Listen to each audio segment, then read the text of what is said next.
கண்ணியத்திற்குரிய சகோதர சகோதரிகளே, தொடர்ந்து இரண்டாவது பத்தினுடைய தலைப்பாக இஸ்லாம் மனிதர்களுக்கு வழங்கிய நன்மைகள் என்ற தலைப்பின் கீழ் இஸ்லாம் அதனுடைய கோட்பாடுகளின் சட்டத்திட்டங்களின் அடிப்படையில் எப்படி மனிதர்களுக்கு நன்மை வகுக்கிறது என்பதை முதல் விஷயமாக, ஒரு மனிதன் தூய்மையோடு இந்த உலகத்திலே வாழ்ந்தால்தான் அவன் நல்லபடியாக வாழ முடியும் என்று பல்வேறு சட்டத்திட்டங்களின் மூலமாக நமக்கு இஸ்லாம் சொல்லி தருகிறது என்பதை தொடர்ந்து நாம் பார்த்து வருகிறோம். அதிலே நேற்றைய தினம் உணவு முறையில் ஒரு மனிதன் தன்னுடைய உடம்பை எப்படி கெடுத்து கொள்ளுகிறான், ஆனால் அல்லாஹ் ரப்பல் ஆலமீனும் அல்லாஹுடைய தூதர் அவர்களும் நமக்கு எதை சொல்லிக் கொடுக்கிறார்கள் என்பதை நேற்றைய தினம் பார்த்து முடித்திருக்கிறோம். இன்றைக்கு அந்த செய்தியை இன்னும் விரிவாக உணவு சம்பந்தமான விஷயங்களில் எதையெல்லாம் ஹராம், எதையெல்லாம் ஹலால் என்ற அடிப்படையில் நாம் பார்க்கவிருக்கிறோம். அதை பார்ப்பதற்கு முன்னால் மனிதன் தன்னைத்தானேயே கெடுத்து கொள்கிற மிக முக்கியமான ஒரு விஷயமாக, அல்லாஹ் ஹராமாக்கிய ஒரு விஷயமாக போதை தரக்கூடிய அந்த பொருட்கள் இருக்கிறது. இதை மனிதர்கள் உட்கொள்ளும் விதத்தில் பல்வேறு பாதிப்புகளை மனிதர்கள் அடைகிறார்கள். அந்த பாதிப்புகளின் மூலமாக மரணம் வரைக்கும் அது இழுத்து கொண்டு செல்லுகிறது என்பதை இன்றைய சமுதாயத்தில் நாம் பார்க்க முடியும். அல்லாஹுடைய தூதர் அவர்கள் இதை பற்றி சொல்லுகிறார்கள். யார் இந்த போதையை உட்கொண்டிருக்கிறார்களோ அவர்கள் கவனிக்க வேண்டும். இந்த போதை தரும் விஷயம் என்பது அல்லாஹுடைய தூதர் அவர்கள் தடுத்து இருக்கிறார்கள். எந்த ஒரு விஷயம் நமக்கு போதை தருமோ அப்படிப்பட்ட அனைத்து விஷயங்களையுமே நபிகள் நாயகம் ஸல்லல்லாஹு அலைஹி வஸல்லம் அவர்கள் தடுத்திருக்கிறார்கள் என்ற செய்தி அபூதாவூதுல 3686 செய்தியாக இருக்கிறது. 3686 என்ற இந்த நம்பரில் பதிவாகி இருக்கிறது. அல்லாஹ் ரப்பல் ஆலமீன் தன்னுடைய திருமறை குர்ஆனிலேயும் சொல்லும் பொழுது, யா அய்யுஹல்லதீன ஆமனு, நம்பிக்கை கொண்ட மக்களே, இன்னமல் ஹம்ரு வல் மைசிரு வல் அஸ்னாப், இந்த மது மற்றும் சூதாட்டம், பலிபீடங்கள், இது அனைத்துமே உங்களுக்கு அல்லாஹ் ரப்பல் ஆலமீன் ஹராமாக்கி வைத்திருக்கிறான். அந்த ஹராம் எப்படிப்பட்டது என்று சொன்னால், ரிஜிசும் மின் அமலி ஷைத்தான், அது ஷைத்தானுடைய ஒரு வேலையாக இருக்கிறது. மேலும் ஃபஜ்தனிபூஹு, அதை விட்டு நீங்கள் விலகி கொள்ளுங்கள். போதை தருவும் அந்த மதுவை நீங்கள் ஒரு பொழுதும் அருந்தாதீங்க. போதை தரக்கூடிய எந்த ஒன்றையும் நீங்கள் உட்கொள்ளாதீர்கள், செய்யாதீர்கள் என்பதை அல்லாஹ் ரப்பல் ஆலமீனும் தன்னுடைய திருமறை குர்ஆனிலே சொல்கிறார். இன்னொரு இடத்துல அல்லாஹ் சொல்லும் பொழுது, 2வது அத்தியாயம் 219வது வசனத்திலே சொல்கிறான், யஸ்அலூனக அனில் ஹம்ரி வல் மைசிர், இந்த மது மற்றும் சூதாட்டத்தை பற்றி நபியே உங்களிடத்தில் மக்கள் கேட்கிறார்கள். குல், நீங்கள் சொல்லுங்கள், ஃபீஹிமா இஸ்முன் கபீருன், இதில் மிகப்பெரிய பாவம் தான் இருக்குது. அது மட்டும் அல்லாமல் வ மனாஃபிஉ லின்னாஸ், இன்னும் மக்களுக்கு நன்மைகளும் இருக்குது. ஆனால் ரெண்டுத்தையும் ஒப்பிட்டு பார்க்கும் பொழுது வ இஸ்முஹுமா அக்பரு மின் நஃப்இஹிமா, அந்த நன்மையை விட கேடு தான் ரொம்ப அதிகமாக இருக்குது.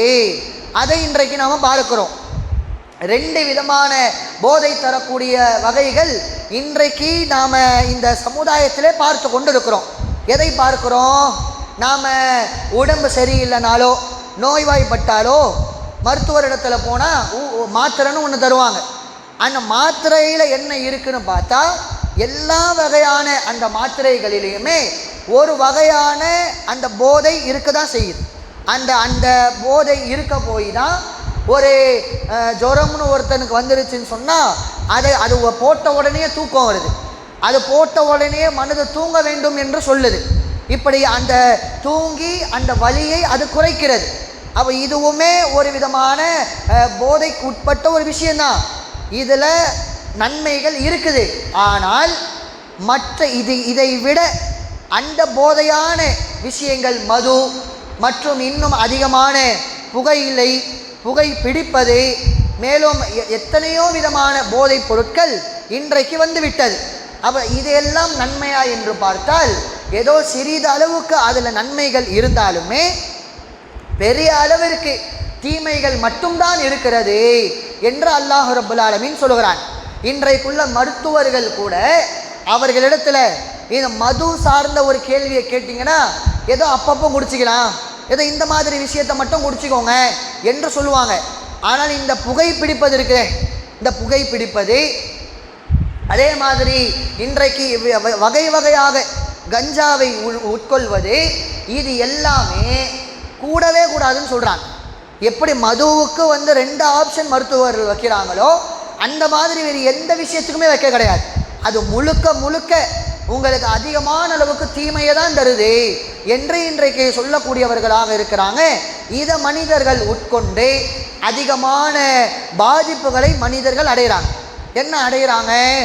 அதிகமாக அந்த மதுவை உட்கொண்டதன் காரணத்தினால இன்றைக்கு அந்த போதை தலைக்கு ஏறியதின் காரணத்தினால பலவிதமான செயல்கள் அதுக்கே அடிமையாகி தன்னுடைய சொத்தை பொருளாதாரத்தை சம்பாதிக்கக்கூடிய அந்த பணத்தை அதிலேயே முழுவதுமாக வீணாக்கி அதை போட்டால் மனநிலை சரியாக இருக்குமா என்றால் சரியாக இருக்காது.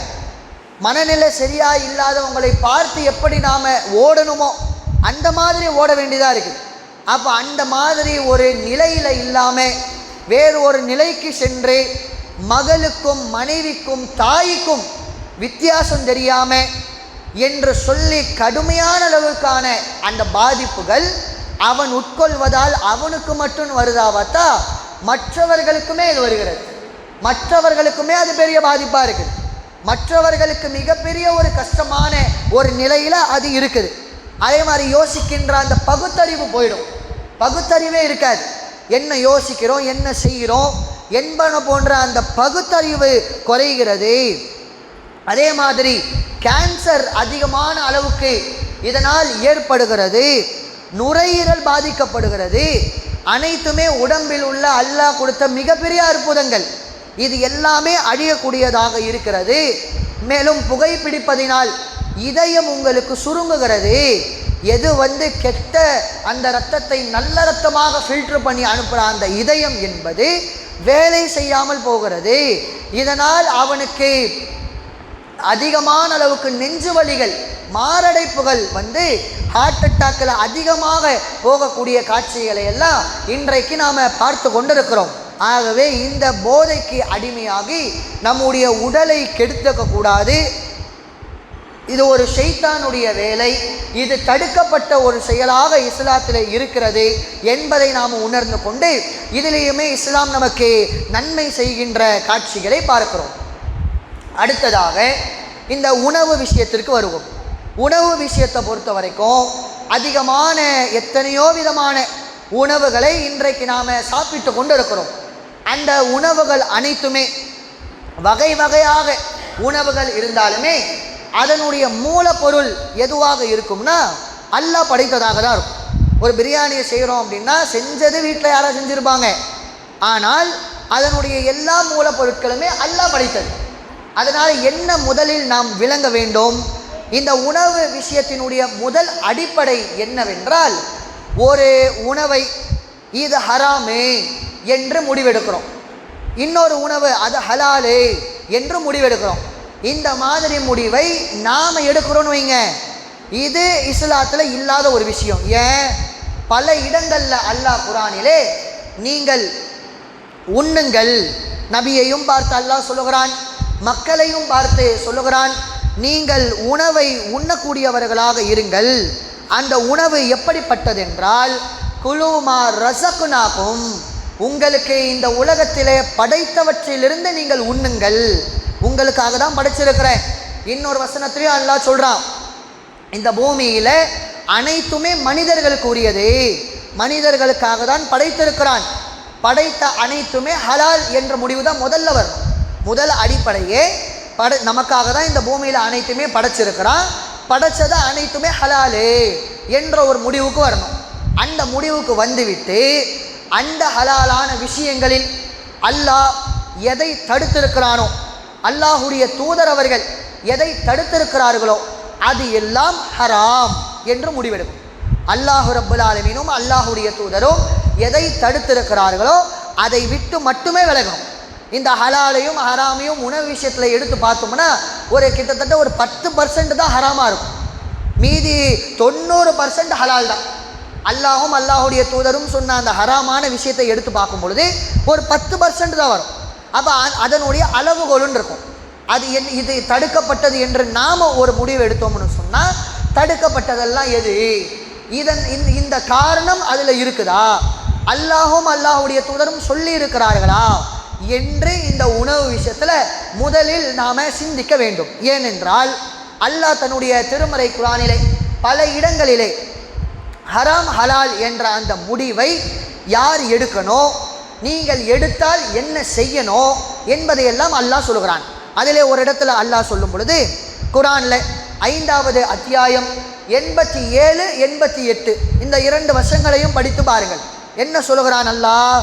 யா அய்யுஹல்லதீன ஆமனூ, நம்பிக்கை கொண்ட மக்களே, லா துஹர்ரிமு தொய்யிபாத்தி மா அஹல்லல்லாஹு லக, உங்களுக்கு அல்லாஹ் ஹராமாக்கிய அந்த ஒரு விஷயத்தை நீங்கள் ஹராமாக்குவதை போன்று எதையெல்லாம் அல்லாஹ் ஹலாலாக்கி வைத்திருக்கிறானோ அதையெல்லாம் ஹராமாக்குறீங்க. அப்போ ஹராமாக்கக்கூடிய அந்த உரிமை என்பது அல்லாஹ் கிட்ட இருக்குது. ஹலாலாக்கக்கூடிய அந்த உரிமை என்பது அல்லாஹு ரப்புல் ஆலமீன் எடுக்கக்கூடிய ஒரு முடிவாக இருக்குது. நம்பிக்கை கொண்டவர்களே, நீங்கள் அந்த முடிவை எடுக்கக்கூடாது. எதையெல்லாம் அல்லாஹ் ஹலாலுன்னு சொல்லியிருக்கிறானோ, எதையெல்லாம் அல்லாஹ் தூய்மையானதுன்னு சொல்லியிருக்கிறானோ அந்த விஷயங்களை எந்த ஒன்றையுமே உங்களுக்கு ஹராமாக்கிய அந்த நீங்கள் ஹராமாக்கக்கூடிய அந்த செயல் என்பது தடுக்கப்பட்ட ஒரு விஷயம். வலா தது, வரம்பு மீறாதீர்கள். அல்லாஹ் எதை ஹராமுனானோ அதை மட்டும் ஹராமுன்னு சொல்லுங்க. எதை அல்லாஹு ரப்புல் ஆலமீனும் அல்லாஹுடைய தூதரும் ஹராம் என்று சொல்லியிருக்கிறார்களோ, அதற்கான காரணங்களை சொல்லியிருக்கிறார்களோ, அதற்கான அளவுகளை சொல்லியிருக்கிறார்களோ அது மட்டுமே ஹராம்னு சொல்லுங்க. மற்றபடி அல்லாஹ் தூய்மையாக்கின ஒரு விஷயத்தை ஒரு பொழுதும் நீங்கள் ஹலாலுன்னு சொல்லக்கூடாது, ஹராம்னு சொல்லக்கூடாது என்று அல்லாஹ் இந்த வசனத்தில் சொல்லிட்டு அதனை தொடர்ந்து சொல்கிறான் அடுத்த வசனத்தில், வ குலு மிம்மா ரஸககுமுல்லாஹு ஹலாலன் தொய்யிபா, அல்லாஹ் உங்களுக்கு வழங்கிய தூய்மையான ஹலாலானதை உண்ணுங்க. தூய்மையானது ஹலாலானதை நாம் உண்ண வேண்டும். ஹலாலானக இருக்கிறது எல்லாம் நாம் ஹராமாக ஆக்கிவிடக்கூடாது என்று இந்த வசனத்திலே அல்லாஹ் சொல்கிறான். அப்போது ஒரு மனிதர்கள் ஒரு ஹலாலான விஷயத்தை ஹராமாக ஆக்கக்கூடாது, அதை நம்ம புரிஞ்சுக்கிட்டோம்ல. இப்போ அடுத்த வசனம் பார்ப்போம்.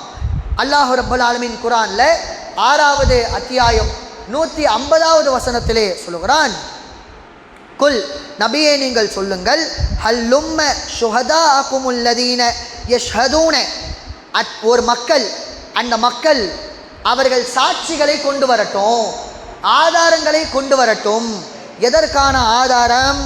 அன்னல்லாஹ ஹர்ரமஹாதா, இதை அல்லாஹ் ஹராமாக்கி வைத்திருக்கிறான் என்று சொல்வார்களே, அத்தகைய அந்த மக்கள் அல்லாஹ் தான் அதை ஹராமாக்கினான்றதுக்கு ஆதாரத்தை கொண்டு வரட்டும் என்று அல்லாஹ் நபியை பார்த்து கேட்க சொல்கிறான். இந்த வசனத்திலிருந்து என்ன விளங்குது? ஒருத்தர் ஒரு விஷயத்தை ஹராம்னு சொல்கிறாருன்னா அது ஹலாலாக தான் இருக்கும். ஆனால் அதை ஹராம்னு ஒருவர் சொல்கிறாருன்னா எதுக்காக சொன்னேன்? அல்லாஹ் அதை சொல்லியிருக்கிறானா? என்ன காரணத்துக்காக ஹராமு? அல்லாஹுடைய தூதர் சொல்லியிருக்கிறாங்களா? குர்ஆன் ஹதீஸ் அடிப்படையில் எப்படி இது ஹராமு? ஆதாரத்தை கொண்டு வா என்று கேட்கணும். ஒரு ஹலாலான ஒரு விஷயத்தை ஹராமாக்கும் பொழுது அதற்கான தக்க காரணங்கள் இருக்கணும், அதற்கான அளவுகோல் இருக்கணும், அல்லாஹும் அல்லாஹுடைய தூதரும் சொல்லி இருக்கணும், ஆதாரங்கள் கூட இருக்கும். இப்படி நீங்கள் கேளுங்கள் என்று அல்லாஹ் சொல்லுகிறான். இன்னொரு வசனத்தில் அல்லாஹ் என்ன சொல்கிறான்? 16வது அத்தியாயம் 116வது வசனத்திலே அல்லாஹ் சொல்லுகிறான், லா தகூலு லிமா தசீஃபு அல்சினத்துஹுமுல் கதிப, உங்களுடைய நாவு எதை வர்ணிக்கிறதோ அதையெல்லாம் மார்க்கமாக்காதீங்க என்று அல்லாஹ் சொல்கிறான். உங்களுடைய நாவு அந்த நாவை இஷ்டத்துக்கு சொல்லும், அதையெல்லாம் நாம் மார்க்கம் என்று ஏற்றுக்கக்கூடாது, அப்படி சொல்லாதீர்கள் என்று சொல்லிட்டு எந்த விஷயத்தில் சொல்லக்கூடாது?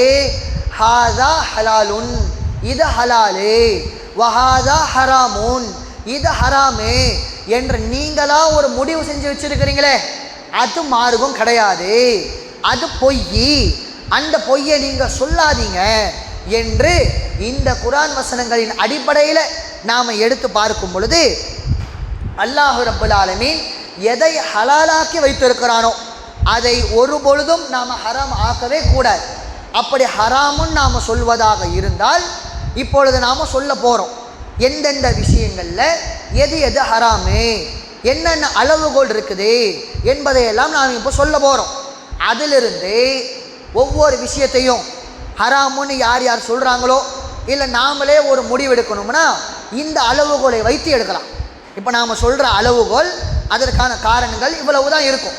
எதையெல்லாம் ஹராமே என்பதை அல்லாஹ் குர்ஆனிலே எதையெல்லாம் சொல்லுகிறான் என்று சொன்னால், ஹராமான விஷயங்களை அல்லாஹ் குர்ஆனிலே சொல்லும் பொழுது 5வது அத்தியாயம் 3ஆம் வசனத்தை எடுத்து பாருங்க.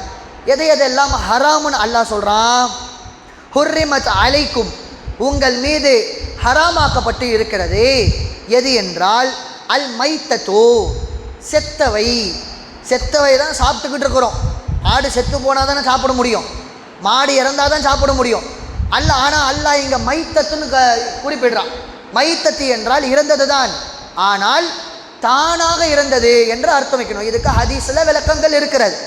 தானாக செத்தவை, தானாக ஒரு விலங்கு இறந்து இருக்கிறது என்று சொன்னால், ஒரு ஆடு தானாக இறந்து இருக்கிறது, ஒரு மாடு தானாக இறந்திருக்கிறது, ஒரு கோழி தானாக இறந்திருக்கிறது. இது ஹராமே. நாம பிஸ்மில்லாஹி அல்லாஹ் அக்பர்னு சொல்லி அறுத்தால்தான் அது ஹலாலே, இது ஹராம் என்று அல்லாஹ் சொல்லிவிட்டான். அடுத்து என்ன? வத்தம், ரத்தம். ரத்தமும் உங்களுக்கு ஹராம். அந்த ஆட்டிலிருந்து மாட்டிலிருந்து வரக்கூடிய அந்த இரத்தங்கள் கூட சாப்பிடக்கூடாது. அது அசுத்தம். அந்த ஓடக்கூடிய அந்த இரத்தம் என்பது அசுத்தமான ஒரு விஷயமாகும், அதை நீங்கள் சாப்பிடக்கூடாது, அது ஹராமு என்று அல்லாஹ் சொல்லிட்டான். வல்லிஹ்மல் ஹின்சீர், பன்றியினுடைய இறைச்சி, அந்த பன்றியினுடைய அந்த இறைச்சி கூட உங்களுக்கு ஹராமாக்கப்பட்டிருக்கிறது. மேலும் வமா உஹில்ல லி கைரில்லா, அல்லாஹ் அல்லாதவர்களுக்காக அறுக்கப்படுகிறது. அறுக்கப்படுறது ஹலால் தான், ஆனால் அது அல்லாஹ்விற்காகனு இருக்கணும். அல்லாஹ்வுடைய பெயர் சொல்லி அறுக்கப்பட்டதாக இருக்கணும். அல்லாஹ்வுடைய பெயர் சொல்லி அறுக்கப்படாத அல்லது வேறு பெயர்களோடு அறுக்கப்பட்ட அந்த விலங்கினத்தை, அந்த உயிரினத்தை நீங்கள் உண்ணாதீர்கள் என்று அல்லாஹ் குர்ஆனில் 5வது அத்தியாயம் 3வது வசனத்தில் சொல்கிறான். அவன் இந்த வசனத்தில் தானாக செத்தவை, மேலும் இரத்தம், மேலும் பன்றியினுடைய இறைச்சி, மேலும் அல்லாஹ் அல்லாதவர்களுக்காக அறுக்கப்பட்டது உங்களுக்கு ஹராம் என்று குர்ஆனிலே இத்தனை விஷயங்களை நாம் பார்க்க முடியும். அப்போ அல்லாஹ் இதை தடை செஞ்சிட்டாலே, இன்னும் இதை மட்டுமா நாம் உணவாக உட்கொண்டிருக்கிறோம் என்று பார்த்தால் இல்லை. கடல்வாழ் உயிரினங்களை கூட நாம் உணவாக எடுத்து கொண்டிருக்கிறோம். அப்போ கடல்வாழ் உயிரினங்களை பொறுத்தவரை கடல்வாழ் உயிரினங்கள் ஹலாலா ஹராமா என்று நாம் எடுத்து பார்க்கும் பொழுது அல்லாஹ் பொதுவான ஒரு விஷயத்தை தன்னுடைய திருமறை குர்ஆனிலே சொல்லிவிட்டான். 5வது அத்தியாயம் 96வது வசனத்தை எடுத்து பார்த்தால் தெரியும். உஹில்ல லகும் சைதுல் பஹ்ரி வதஆமுஹு மதாஅல் லகும் வலிஸ்ஸய்யாரா, கடலிலே இருக்கக்கூடிய அனைத்துமே உங்களுக்கு ஹலாலாக்கப்பட்டிருக்கிறது. எப்படி ஹலாலாக்கப்பட்டிருக்கிறது? நீங்கள் அதை உண்ணலாம். அனைத்துமே, தடை என்று எதுவுமே கிடையாது. கடல்வாழ் உயிரினங்களை பொறுத்த வரைக்கும் கடலில் எது இருக்குதோ அனைத்துமே ஹலால், எதுவுமே ஹராமுன்னு கிடையாது. இதை விளக்கமாக அல்லாஹுடைய தூதர் அவர்களும் சொல்கிறார்கள். நசையில 59வது செய்தியாக அல்லாஹுடைய தூதர் அவர்கள் சொல்கிறார்கள், அந்த கடலினுடைய 59 கடலினுடைய அந்த தண்ணீரை பற்றி அல்லாஹுடைய தூதர் அதிலே ஒழு செய்யலாமா என்று கேட்கும் பொழுது அதற்கு அல்லாஹுடைய தூதர் பதில் சொல்றாங்க, ஹுவத்தஹூரு, அது தூய்மையானது தான், அந்த கடல் தண்ணி என்பது தூய்மையாக்கப்பட்டது. மேலும் வ மாஉஹு அல் ஹில்லு மைத்ததஹு, அதனுடைய அந்த தண்ணீர் தூய்மையானது, மேலும் அதிலே செத்தவை கூட ஹலால்ன்றாங்க. அந்த கடல்ல மற்ற இருக்கிற அந்த உயிரினங்களை எல்லாம், உலகத்தில் நடக்கிற அந்த உயிரினங்கள் எல்லாம், கடல்வாழ் சாராத உயிரினங்கள் எல்லாம் அது செத்தா, தானாக செத்தா அது ஹராமே. இந்த கடல்வாழ் உயிரினங்களை பொறுத்த வரைக்கும் அது தானாக செத்துதான் நமக்கு கிடைத்தாலுமே அது உங்களுக்கு ஹலாலே என்று நபிகள் நாயகம் ஸல்லல்லாஹு அலைஹி வஸல்லம் அவர்கள் நமக்கு சொல்லி தருகிறார்கள். அப்ப கடல்வாழ் உயிரினங்களை பொறுத்த வரைக்கும் அனைத்துமே ஹலால் என்பதை விளங்கினாலுமே அல்லாஹ் ரப்பல் ஆலமீன், நாம் நேற்றே ஒரு வசனத்தை சொல்லியிருப்போம், வலா துல்கு பி ஐதிக்கும் இல தஹுலுகா, உங்களுடைய கைகளை நாசத்தின் பக்கம் நீங்கள் போடாதீங்க, தூய்மையானவற்றை உண்ணுங்க என்ற அடிப்படையில் அந்த கடல்வாழ் உயிரினங்களில் ஏதாவது நமக்கு பாதிப்பு ஏற்படுது, உடலில் ஒரு விதமான மாற்றங்கள் ஏற்படுது. இது அந்த கடல்வாழ் உயிரினங்களுக்கு மட்டும் இல்லை, உலகத்தில் எந்த உயிரினத்தை எடுத்தாலும் அப்படிதான். அது நமக்கு பாதிப்பை ஏற்படுத்துச்சுன்னு சொன்னால் அதை விட்டும் விலகுவதில் எந்த ஒரு தவறும் கிடையாது, விலகிதான் ஆகணும். ஏன்னா அது உங்களுக்கு, உங்களுடைய உடம்புக்கு எது ஏற்றுக்கொள்ளப்படுதோ அதை உண்ணுங்கள் என்றுதான் அல்லாஹ் சொல்லுகிறான். அந்த அடிப்படையில் கடல்வாழ் உயிரினங்கள் அனைத்துமே ஹலாலாக்கப்பட்டிருக்கிறது என்பதை இந்த குர்ஆன் வசனத்திலிருந்தும் ஹதீஸிலிருந்தும் நமக்கு தெரிந்து கொண்டோம். அதே மாதிரி பறவை இனங்கள் எப்படி கடல்வாழ் உயிரினங்களை சாப்பிட்றோமோ அதே மாதிரி பறவைகளையும் சாப்பிட்றோம். ஒரு விதமான பறவை தான் கோழியும் சேவலும், அதே மாதிரி கொக்கு இருக்கிறது, கவுதாரி என்று சொல்வார்கள்.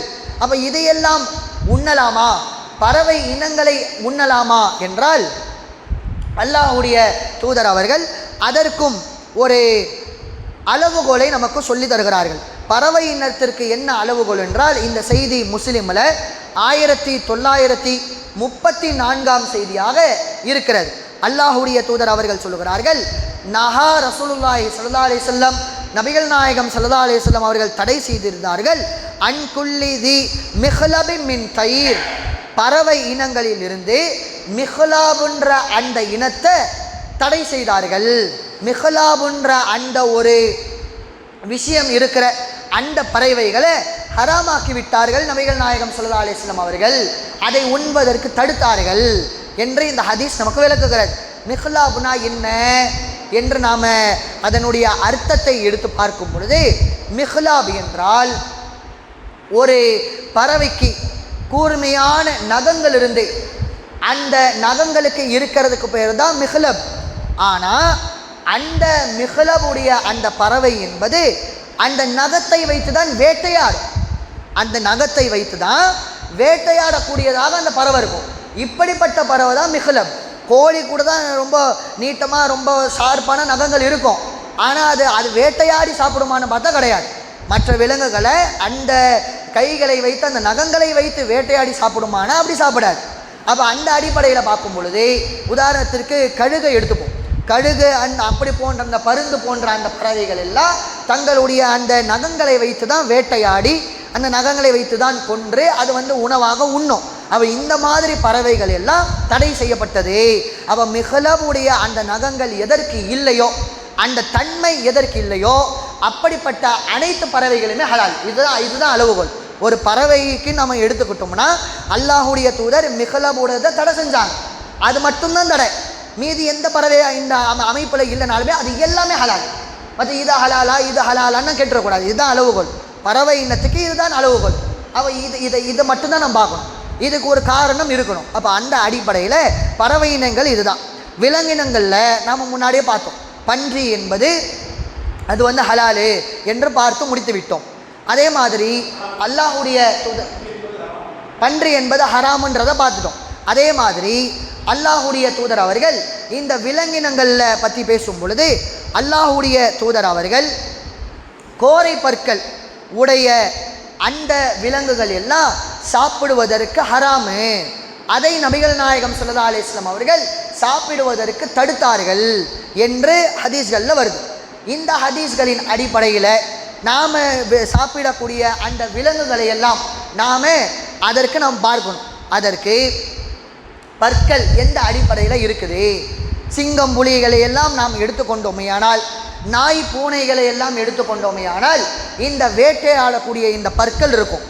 இந்த பற்களை வைத்து தான் அது வேட்டையும் ஆடும். அப்போ இந்த மாதிரி இருக்க அந்த விலங்குகளை எல்லாம் நபி ஸல்லல்லாஹு அலைஹி வஸல்லம் அவர்கள் தடை செய்தார்கள். அதே மாதிரி தனிப்பட்ட முறையில் தடை செய்ததுமே இருக்கிறது. கழுதையை எடுத்துப்போம். இந்த கழுதைகளில் காட்டு கழுதைகள்னு சிலது இருக்குது, வீட்டில் வளர்க்கக்கூடிய கழுதைகளும் இருக்குது. அந்த காட்டு கழுதைகளை எல்லாம் வேட்டையாடுவது மிக மிக சிரமம். அதை பிடிக்கவே முடியாது, அந்த அளவுக்கு சிரமமாக இருக்கும். அதிகமான மக்கள் அதை பார்த்துருக்கவும் மாட்டாங்க. அப்போ வேட்டையாடுறதே மிக கடுமையானது அது. அப்போ அந்த காட்டு கழுதை உங்களுக்கு அதை நீங்கள் சாப்பிடலாம்.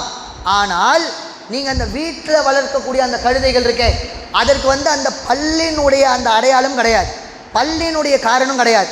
நம்ம போன்றதான் சீரான வரிசையாக அதற்கு பற்கள் இருக்கும். ஆனால் அல்லாஹ்வுடைய தூதர் அவர்கள் தனிப்பட்ட முறையில் இந்த வீட்டு கழுதை என்பதை அது உங்களுக்கு ஹராம் என்று சொன்ன காரணத்தினால அதை நாம் ஹராமாக்கி கொள்ளணும். இது என்ன காரணம் என்ன? அல்லாஹ்வுடைய தூதர் அவர்கள் தனிப்பட்ட முறையில் அல்லாஹ் எப்படி குர்ஆனில் பன்றியை தெளிவாக சொன்னானோ அதே மாதிரி அல்லாஹ்வுடைய தூதர் அவர்கள் தெளிவாக சொல்லிட்டாங்க, இந்த வீட்டு கழுதை என்பது ஹராமு. இது அல்லாஹ்வுடைய தூதர் போட்ட கட்டளை. அந்த அடிப்படையில் இது ஹராம் என்பதை நாம் விளங்கிக் கொள்ள வேண்டும். அப்போ இந்த விஷயங்களை எல்லாம் நாம் வைத்து பார்க்கும் பொழுது இதுதான் விலங்கினருக்கு, அதே மாதிரி பறவைகளுக்கு, கடல்வாழ் உயிரினங்களுக்கு இவ்வளவுதான் அளவுகள். இது ஒரு 10%. இப்போ நீங்கள் எடுத்து பார்த்தீங்கன்னா உலகத்தில் இது ஒரு 10% தான் இருக்கும். அப்போ நாம் உண்ணக்கூடிய அந்த உணவுகளில் ஹராம் எது ஹலால் எது என்று அல்லாஹும் அல்லாஹுடைய தூதருமே முடிவு செய்து விட்டார்கள். அதனால் அந்த அடிப்படையில் தான் நாம் உணவு முறைகளை உட்கொள்ளணும். அதன் மூலமாக நமக்கு அல்லாஹ் ரப்பல் ஆலமீன் அதன் மூலமாக ஆரோக்கியத்தையும் இன்னும் தூய்மையானவற்றை தான் நீங்கள் உண்ணணும் என்ற அடிப்படையில் தூய்மையானவற்றை அதிகமாக நாம் உண்டு ஆரோக்கியமாக வாழ்ந்து தூய்மையான முறையில் நம்முடைய வாழ்க்கையை அமைத்து கொள்ள வேண்டும். அதே மாதிரி ஹலாலான ஒரு உணவு இருக்கும். இது முக்கியமான ஒரு விஷயம். ஒரு உணவு ஹலாலாக தான் இருக்கும். அது ஹராமாக மாறும். எப்பொழுது ஹராமாக மாறும்? நாம் செய்யக்கூடிய ஹராமான காரணத்தினால் மாறும். இப்போ உதாரணத்துக்கு நாம் நம்முடைய பொருளாதாரத்தை வைத்து நம்முடைய உணவை உண்டு கொண்டு இருக்கிறோம், உணவு குடிக்கிறோம், தண்ணீர் குடிக்கிறோம், எல்லாமே பண்ணுறோம். ஆனால் அது ஒரு காரணத்தினால் ஹராம் ஆகும். எதுக்காக ஹராம் ஆகும்? வட்டியின் மூலமாக ஒருத்தர் சம்பாதித்து அதை உண்ணுகிறார். அந்த உணவு அவருக்கு ஹலாலான்னு பார்த்தா அவருக்கு அது ஹராம். யார் வட்டியை வாங்கி அதை உண்ணக்கூடியவங்களாக இருக்கிறாங்களோ அது அவருக்கு ஹராம். அது மற்றவங்களுக்கு ஹராமான்னு பார்த்தா கிடையாது. யார் வட்டியை வாங்கி அவர் அதை தின்றாரோ அவருக்கு அது ஹராம். அப்போது ஒரு ஹலாலாக இருக்கக்கூடிய ஒரு விஷயம் கூட ஹராமான காரியங்களை செய்யும் பொழுது அது ஹராமாக மாறுது. அது தனிப்பட்ட நம்ம அந்த வட்டி வாங்குறவருக்கு ஹராமாகுது. அவங்களுடைய புள்ள சாப்பிட்டா அது ஹராமா, அவங்களுடைய மனைவி சாப்பிட்டா ஹராமான்னு பார்த்தா கிடையாது, அவருக்கு அது ஹராம். இப்படி ஹராமாக மாற வேண்டும் என்றால், ஒரு ஹலாலான உணவு ஹராமாக மாற வேண்டும் என்றால் தக்க காரணங்களும் ஆதாரங்களும் தெளிவான விளக்கங்களும் இருக்கணும். அது ஹராமான காரியத்தை செய்வதனால அது ஹராமாகுதுன்னு நாம் சொல்லணும். அந்த அடிப்படையில் தான் மார்க்கம் நமக்கு சொல்லி தந்திருக்கிறது. ஆகவே இந்த அடிப்படையில் நம்முடைய உடல் ஆரோக்கியத்தையும் நம்முடைய உணவு முறையையும் ஒழுங்கான முறையில் நாம் பாதுகாத்து இம்மையிலும் மறுமையிலும் வெற்றி பெறக்கூடிய நன்மக்களாக அல்லாஹ் உங்களையும் என்னையும் ஆக்கி அருள் புரிவானாக என்று கூறி என்னுடைய உரையை நிறைவு செய்கிறேன். வாஹ்ருதாவானா அனில் அல்ஹம்துலில்லாஹி ரப்பில் ஆலமீன். அஸ்ஸலாமு அலைக்கும் வரஹ்மத்துல்லாஹி வபரகாத்துஹு.